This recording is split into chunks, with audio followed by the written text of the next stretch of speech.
তো গাইস আসসালামু আলাইকুম, আপনারা সবাই কেমন আছেন? আশা করি আপনারা সবাই অনেক ভালো আছেন। আর একটি নতুন ব্লগ নিয়ে আপনাদের সামনে হাজির হয়ে গেলাম। আজ আমরা আমাদের সবজি বাগান থেকে বেগুন উঠাবো। আমার বোন, আমি আর আমার আব্বু চলে আসলাম উঠাইতে বেগুন গাছের বেগুনগুলা পাখিয়ে খায় দেখে সেই জন্য আমার আম্মু শপিং ব্যাগ দিয়ে বেগুনগুলাকে ঢাকা দিয়ে রাখছে। শপিং ব্যাগের ভিতর থেকে আমরা একটা একটা করে বেগুনগুলাকে উঠাই নিতাছি।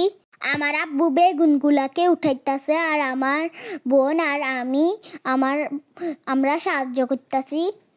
আমার বোন আমার আব্বুর কাছে গেছে বেগুনগুলা আনার জন্য, আর আমি এখানে বসে বসে বেগুনগুলা দিয়ে খেলতাছি। আমাদের আব্বুর সাথে কাজ করতে আমাদের দুই বোনের অনেক ভালো লাগে।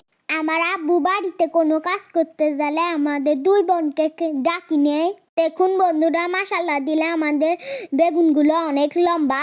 আমাদের সবজি বাগানে লম্বা বেগুন, গোল বেগুন দুইটাই আছে। আমার আব্বু গোল বেগুন পছন্দ করে, সেই জন্য আমার আব্বু গোল বেগুন বেশি লাগায়। আমার বোন বেগুনগুলো আনতেছে আর দুষ্টামি করতেছে। আমার আব্বু আম্মুর অনেক পরিশ্রমের পর আলহামদুলিল্লাহ এই প্রথম আমাদের সবজি বাগান থেকে বেগুন উঠালাম। এই বেগুনগুলো আমার আব্বু বিক্রি করে দিবে, কারণ এত বেগুন খাওয়া সম্ভব না। এই জন্য আমার আব্বু সবগুলা বেগুন একসাথে উঠাই নিতেছে। আমাদের এই বেগুনগুলা দোকানে দিলে দোকানদার বিক্রি করে দিবে। আমরা দুই বোনে অনেকগুলা বেগুন দেখে অনেক মজা করতেছি আর খেলতাছি। আমরা বেগুনগুলাকে বাছি বাছি আলাদা করতেছি।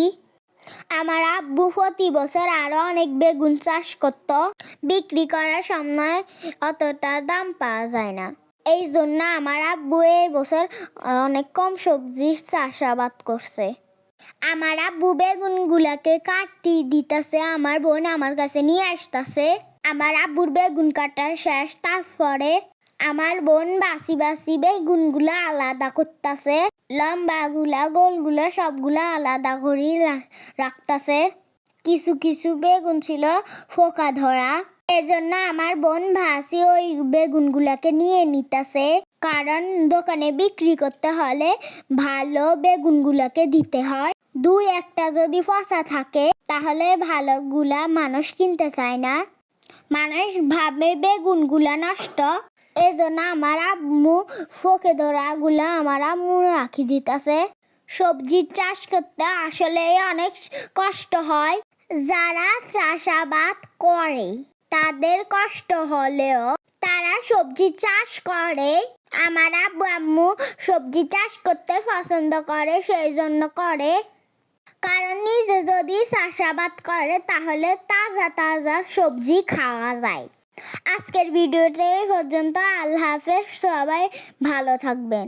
আসসালামু আলাইকুম।